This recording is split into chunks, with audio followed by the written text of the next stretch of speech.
Hey,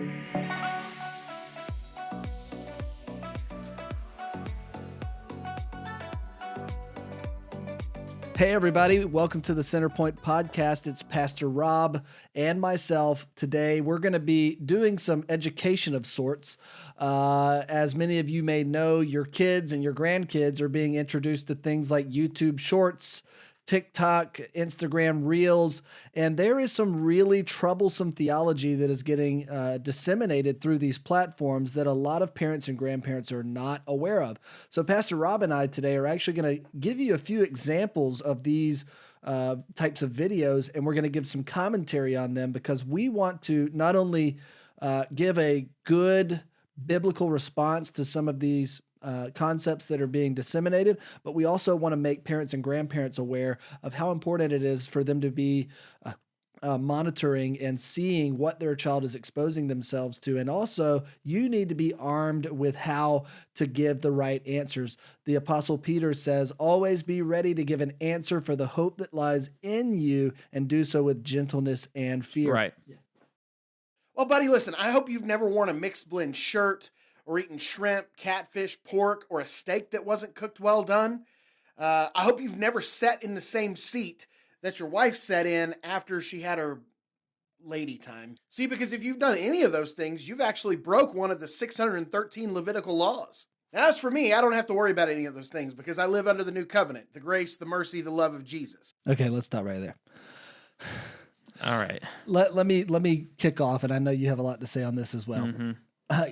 The statement when it comes to the law of Moses that we don't have to worry about any of those things contradicts everything that Acts chapter 15 shows. Yeah. The apostles held a council. I mean, we don't need pastor from Oklahoma to tell us what needs to be done in terms of how we look at the Levitical law and how do we as Christians apply the Levitical law. We don't need a modern pastor. We don't need a progressive pastor to teach us that. Mm-hmm. We just need to go to Acts chapter 15 and see what the apostles of Christ taught.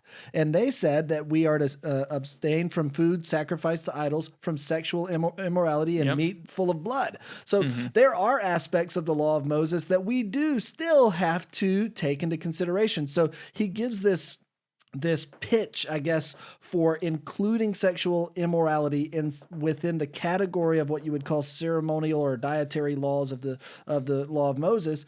And then he says, because I'm miscategorizing this, you can now discard it. Entirely ignoring Acts chapter 15, where the apostles themselves say you must abstain from sexual immorality in the same way that the law of Moses required you to. So to clarify the verse that you can see on the screen in the video that's in the comment up above, Leviticus 18:22 says, do not lay with a man as one lays with a woman. Yep. That is an abomination, or in other translations saying that is detestable. Yeah.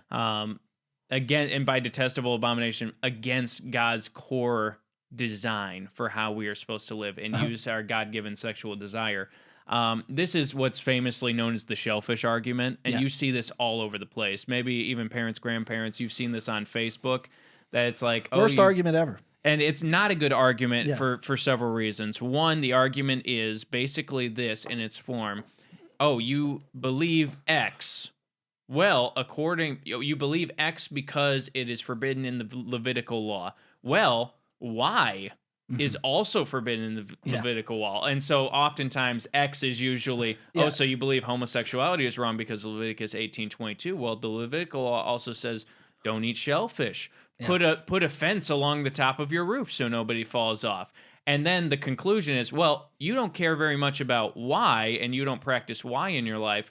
So maybe X shouldn't be held so tightly either. Yeah. And this is wrong because, one, the assumption would be, what if we replace X, instead of saying homosexuality, we replace it with things like, oh, so it says in the Bible, in the Levitical law, that stealing is wrong? Well, it also says shellfish is bad, so maybe we can steal. Yeah. And so when you replace those things and use the same equation, the same formula, you do realize how the logic just does not follow. Exactly. It just doesn't mean just because those things. Also, it shows a misunderstanding of the Levitical law and how we've distinguished it into three different categories. First of all is the ceremonial law, which was the law that was given to God's people at that time, the Israelites, to show that they are completely separate, holy, that means to be set apart for God's use. And so they had practices, dietary, clothing-wise, that were completely shown to set them apart from the other surrounding nations and the idolatry that they were ensuing in. And we don't practice the ceremonial law, sacrificing animals, dietary restrictions, because we believe in the sacrifice of Jesus, that all of those sacrifices before pointed to. The power of forgiveness wasn't in just the blood of the sheep. It was the picture of what Jesus was going to do. And so we don't practice the ceremonial law because of the sacrifice that Jesus has made. Second is the civil law, which was the guidelines and the codes of the theocracy, right? The governmental laws of the nation of Israel. Which we don't follow anymore because we're not under the government of Israel. We're under the government of the United States here, or wherever our listeners may be. And so we don't need to follow the guidelines of putting a fence post around our roof. And we're not Jewish. Right, and those were important guidelines because they were a covenant you need between laws, God and the Jewish people, and you need laws for a people to rule in peace, right? So, and then finally, though, the most important category is the moral law, and the moral law is upheld and reinforced. Not only that, but by Jesus and the apostles, but Jesus even raises the stakes in the moral law. Says that you've heard it said, "Do not murder." But I tell you, if you have hatred in your heart for your brother, you have already committed murder. And he says, don't commit adultery. Well, I tell you, if you have lust in your heart. Yeah, if you've looked at a woman lustfully. And so Jesus even heightens the issue here. It really irks me that this individual here who labels himself as a pastor was apparently a worship pastor at his church for a long time and all this kind of stuff. We're not sure if he has seminary training or not. I think we looked and tried to figure that out. We couldn't find anything. That he doesn't know this basic Bible knowledge of how is the law of Moses applicable to the Christian life. And like I said, your part, like I like what you were talking about in terms of how it doesn't make sense in terms of how the absurdity of the argument plays out. Right. If you add things like murder and stealing. But at the end of the day, as it relates to Christians, what is our authority? The teachings of the apostles, Acts chapter 2, verse 32, I think. They devoted themselves to the teachings of the apostles, the breaking of bread, to the prayers, and so forth. That's what the early church did. And the question becomes, what do the apostles of Christ say on the matter of the application of the law of Moses to our life? Does the sexual ethics of the law of Moses still apply to us? And the unanimous answer of Jesus and the apostles is yes. Emphatically yes. Emphatically. So this is where I say, if you are going to claim that you're a follower of Christ and his apostles and their apostolic teachings, yet depart from them on any area, it's something we should be deeply concerned about. Well, this is an argument here that says, oh, well, that's the Old Testament, the Old Covenant, and that's what he's talking about here. And he's saying that I'm under the law of grace, which is what Paul writes about. But Paul also says, what shall we conclude then? Shall we continue sinning so that grace may abound evermore? By no means. And that in the Greek is like the emphatic no. No. It's exactly. No. It's the emphatic and no. And Paul reaffirms using the same language as Leviticus 18 in Romans 1. He uses, when you look at the Greek Septuagint and you look at Romans 1, he uses man lying with a man. Yeah. In the arsenokoites. Exactly. And so there's no question as to whether the apostles reiterated that we needed to follow the same call to sexual purity that was upon an ancient Israelite as a modern Christian. That has not changed. So let's look at wait, not to skip over that, because we just mentioned the word that Paul used, arsenokoites. And to give context, that word that he coins, as far as we know, because we have no other, that's the first use of that word, Right. that he created. But it refers directly to Leviticus 18:22. Exactly. Because the words in the Greek Septuagint, that word arsenokoites literally means to bed another man. Yeah. And it's those two words right together. Paul just combines them. And this is it's why, a direct reference to this verse. This is why liberal scholars like Dan McClellan, really popular on TikTok, does a lot of deconstructionist type theology. When he is asked about sexual ethics in the New Testament, he does not deny that the apostles in the New Testament teaches a same form of sexual ethics as the Old Testament. But his argument is, now that we're modern people, we don't have to be concerned about that. So even liberal scholar that really understands what the Greek is saying here is going to have to accept that, yes, the apostles taught a traditional sexual ethics construct. And so in affirming that, as a liberal scholar, he still says, yeah, but we're modern people and we know more because we have all this, modern information. Which is just, historical snobbery, Exactly. just like, we know better because our culture is more advanced on the timeline. Yeah. So, all right, let's finish the clip. Plus, the original translation of this passage wasn't talking about homosexuality. It was talking about pedophilia. But I expect you know that since you follow the Old Covenant law to a T. Oh, my goodness. Right?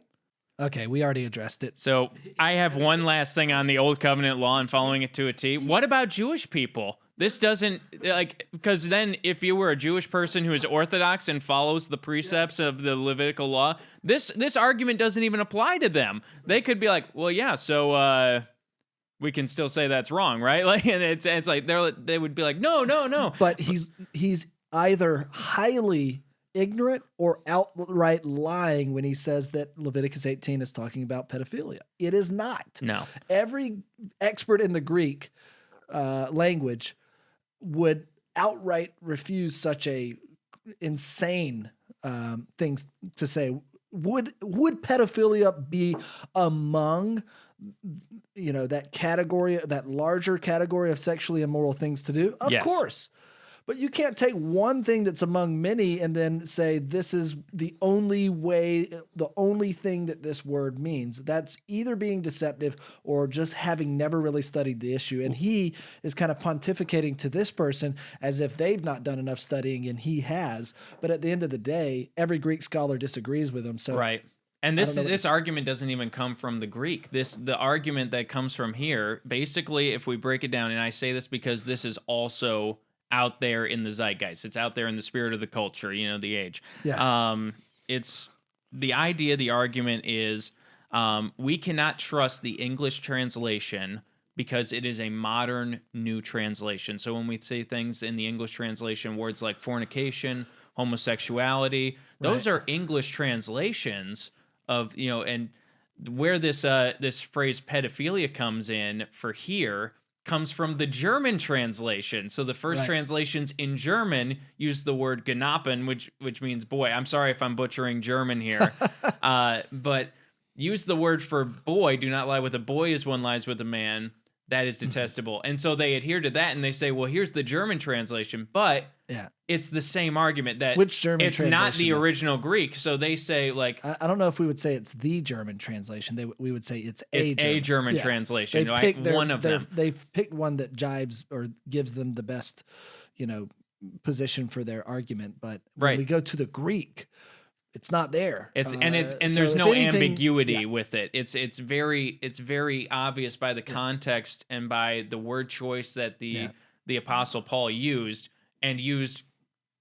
persistently. That means across his letters that this is what he is specifically talking about. So the argument is we can't trust the English translations of homosexuality, fornication, because they're newer translations. So instead, we're going to take another newer translation from the original Greek, right? And so when you examine it, you do see how it doesn't hold up. But even the German translation would still teach against adult homosexual acts in other passages. Right. So it's kind of strange, they really what they're doing is just trying to cherry pick and kind of twist whatever they can get their hands on to justify a moral stance that they've already made for themselves. And to justify it by establishing degrees of immorality, right? It's like, well, homosexuality may be here, but pedophilia is way over here on the degree of how abhorrent this activity is. It's crazy that they even think that this can be considered within historic Christian orthodoxy. There's never been a movement in Christianity over 2,000 years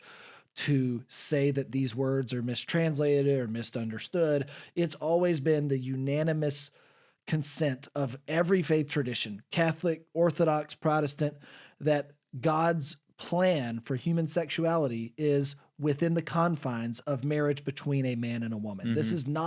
This has never been debated. And so I even feel strange that we're trying to debate it. I really think that we're not debating it, and that's not our intention here. It's refuting something that's outright deception. Right. Yeah.